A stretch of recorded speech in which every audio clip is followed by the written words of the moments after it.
सी बात है।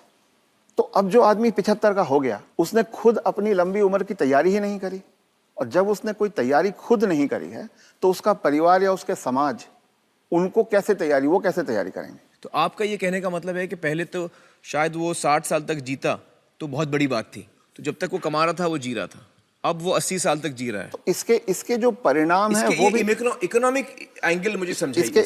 इसके इकोनॉमिक एंगल बहुत भयावह है।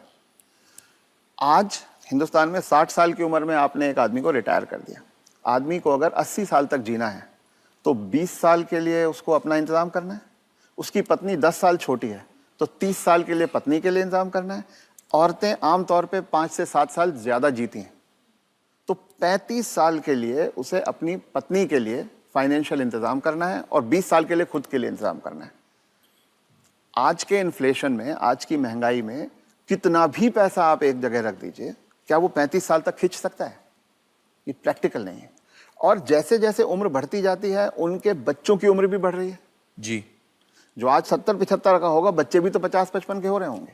वो अपना बुढ़ापा देखेंगे, वो अपनी लड़की की शादी देखेंगे, वो अपने मकान की किस्त चुकाएंगे।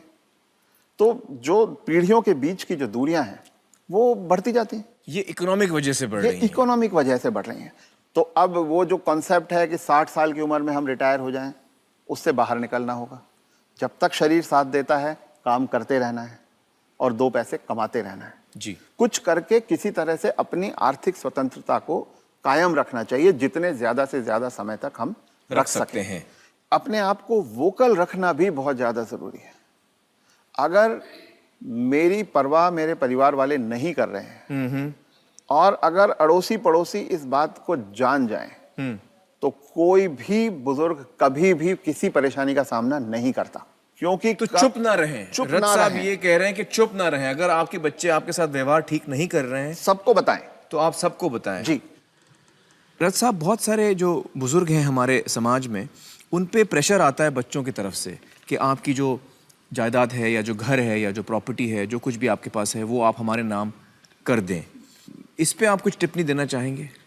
पहला ये कि किसी भी हालत में आपके पास जो भी धन संपदा है, जो भी आपके पास आर्थिक साधन है, वो जब तक आप और आपकी पत्नी जीवित हैं किसी और के हाथ नहीं जाना चाहिए, कितना भी प्यार करते किसी हो। के नाम पे नहीं जाना किसी चाहिए। बच्चे, किसी बहू, किसी पोते, किसी के नाम पे ना जाए, कितना भी आप प्यार करते हो। क्योंकि जब तक अगली पीढ़ी को पिछली पीढ़ी का सामान कुछ मिलता नहीं है तब तक वो उनकी इज्जत करते रहते हैं।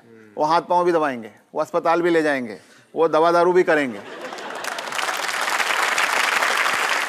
और वो ही माँ बाप सबसे ज्यादा सफर करते हैं जो अपने प्यार के कारण उमड़ते चले जाते हैं। मेरा बेटा, मेरी बेटी, मेरी बहू, मेरा पोता, जो ये मेरा मेरा करना जिसने शुरू किया, बस वहीं से उनके दुर्गति के दिन शुरू हो जाते हैं। इसलिए सबको ये ध्यान रखना चाहिए कि कुछ भी हो जाए, कोई प्रलोभन आए, कोई इमोशनल ब्लैकमेल हो, कुछ हो, उन्हें अपने पास अपनी चीज को रखना चाहिए। उन अपने बच्चों से शेयर करें तो अपनी मन की खुशी को शेयर करें, अपने पैसे को शेयर ना करें। जी।